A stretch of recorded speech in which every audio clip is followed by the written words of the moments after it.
The Ballad of Songbirds and Snakes, a Hunger Games novel by Suzanne Collins.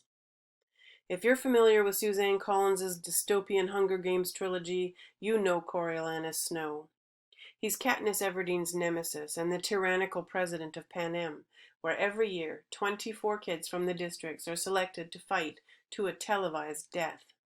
He's a sadist who smells of roses, and he has a talent for crushing both spirits and heartbeats. In her new book, The Ballad of Songbirds and Snakes, a prequel to the Hunger Games, Suzanne Collins looks at the boy who became the monster. Collins takes readers back 64 years before Katniss competed in the games. It's been 10 years since their inception, and like any reality show that's been on TV for a decade, it could use an injection of bells and whistles. And so it's decided that for the first time, Academy students will mentor the tributes who are forced to compete.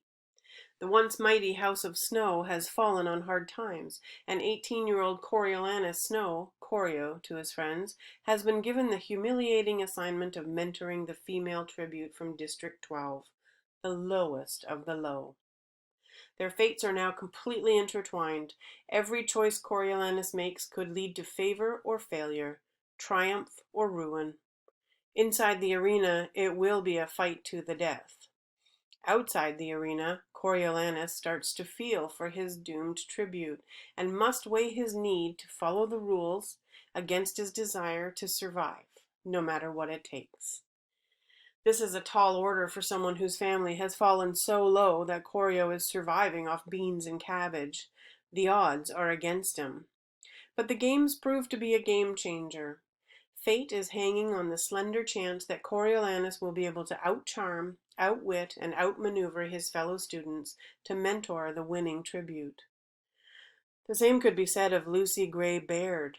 Though lacking that killer instinct, she's a singer with charisma to spare. Coriolanus, who has survived on smiles, knows what a powerful weapon charm can be. For the populace, placing bets on the tributes, she's an easy girl to fall in love with. And as it turns out, easy for Corio to fall in love with too. Corio is not a cut-and-dried villain yet. He has dreams and plans for world domination, of course, but through his emotional interactions with Lucy Baird and his complicated friendship with Sejanus Plinth, we see Corio's obsession with power waver. His catchphrase, "Snow lands on top," loses its stranglehold. We know it won't last because the events of the games gradually chip away at Corio's humanity, but it is fascinating to see that he once considered crossing off "become future despot" from his to-do list. One of the best qualities of a prequel is that it answers a lot of questions. What kind of savage came up with the idea of killing kids in the games? What is the meaning behind the song "The Hanging Tree"?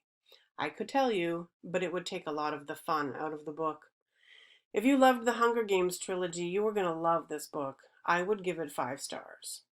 It's available as an audiobook with no wait on our Hoopla streaming service.